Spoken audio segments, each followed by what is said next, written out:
Bonjour à tous, aujourd'hui vidéo dédiée aux parents, donc c'est parti.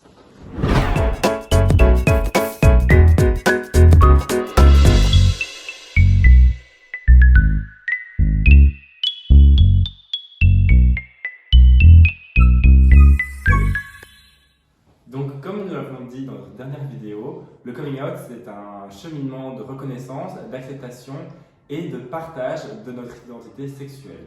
Voilà, et du coup, il est très important aussi de savoir que le taux de suicide chez les jeunes qui font leur coming out, il est 2 à 3 fois plus élevé que dans la population générale. Et ça peut parfois se combiner même à des problèmes de troubles alimentaires, mais aussi une consommation abusive d'alcool et de drogue. Donc c'est quand même des problématiques qui sont conséquentes.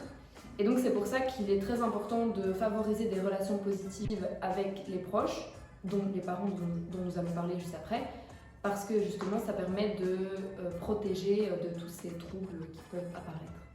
Donc maintenant nous allons rentrer dans le vif du sujet. Comme nous l'avons dit dans notre dernière vidéo, les parents doivent un peu faire le deuil de la vie qui s'était imaginée pour leur enfant, ils avaient un peu peut-être tracé l'histoire de leur enfant et finalement tout est un peu chamboulé. Donc le vécu des parents, comment ils vont recevoir l'information peut varier de différents facteurs, donc sociaux, économiques ou environnementaux. Et donc, la réaction des parents va dépendre de la connaissance de l'identité sexuelle de leur enfant. Et donc, la réaction peut être positive, négative, mitigée ou même inexistante. Et les réponses pouvant aller du silence à l'ambivalence ou même à l'invalidation. Donc pour vous expliquer un peu comment vous allez réagir face au coming out de votre enfant, on va séparer ça en deux domaines. Du coup, pour le premier domaine, ça va être les préoccupations par rapport à l'orientation sexuelle de votre enfant. Donc c'est tout à fait normal d'avoir un sentiment de détresse par rapport à de détresse parentale, parce que vous avez une bombe qui vous est arrivée dessus. Du coup, c'est normal que vous vous sentiez fébrile, que vous ne compreniez pas, que vous vous sentiez perdu. C'est tout à fait normal. Ensuite, vous pourrez avoir un sentiment de malaise parental aussi. Ben oui, vous venez d'apprendre le secret parfois qui est caché depuis longtemps de votre enfant. Vous ne savez pas comment en parler peut-être, vous ne savez pas comment réagir. Il va y avoir peut-être une distance qui va se créer à ce moment-là, le temps que vous digérez l'info. Et du coup, ce malaise peut paraître normal. Et il suffit après de retourner, si vous voulez combler ce malaise, il suffira après de retourner vers votre enfant, d'en parler, d'ouvrir la discussion pour pouvoir recréer un lien avec votre enfant. Ensuite, si vous avez un doute quant à la stabilité sexuelle de votre enfant, ceci est aussi tout à fait normal. Effectivement, votre enfant vient de changer d'orientation sexuelle. Donc s'il a pensé que ce n'est qu'une phase vous traverse l'esprit, effectivement, c'est possible. Après, dans la plupart des cas, quand un enfant fait un coming out, il y réfléchit, il a été étudié, il a été fait avec le cœur, donc la plupart du temps, il ne reviendra pas en arrière.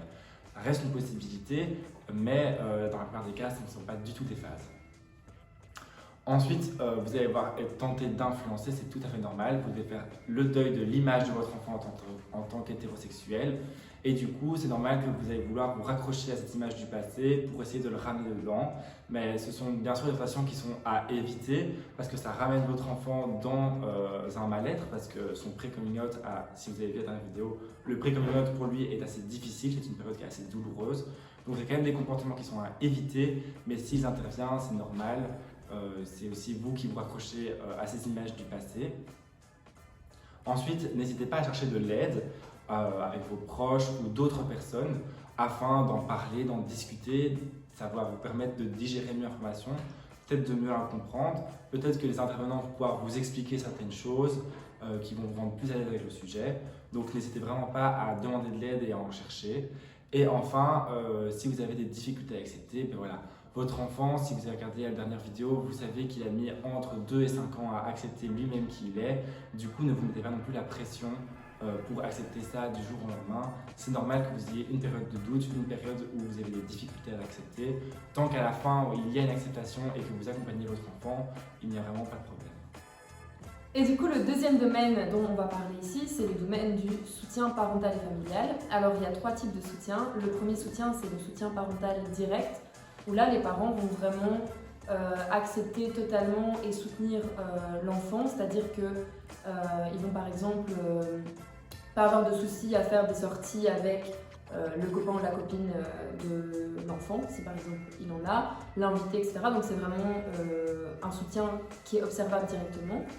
On peut aussi avoir un soutien parental indirect, où là ça va plus être le fait de vraiment accepter et tolérer l'homosexualité de son enfant et donc ne pas avoir de problème à en parler autour de soi, à en parler à l'entourage, etc. Donc vraiment l'affirmer sans gêne.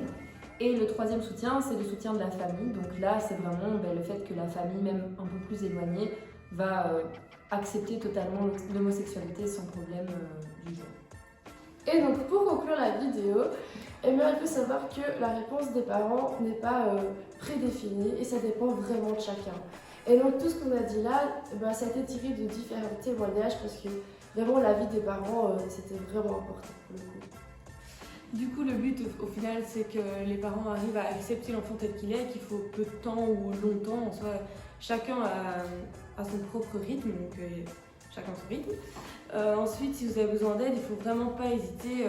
Chaque parent ne réagit pas de la même manière, il y en a qui ont besoin de parler, il y en a qui ne vont pas avoir besoin de parler, donc vraiment, il ne faut pas hésiter à même juste voir un ami, de la famille ou discuter avec l'enfant, il n'y a pas de souci. Voilà, la vidéo est finie, on espère que ça vous aura plu et n'hésitez pas à vous abonner. Likez et n'oubliez pas d'activer la petite cloche.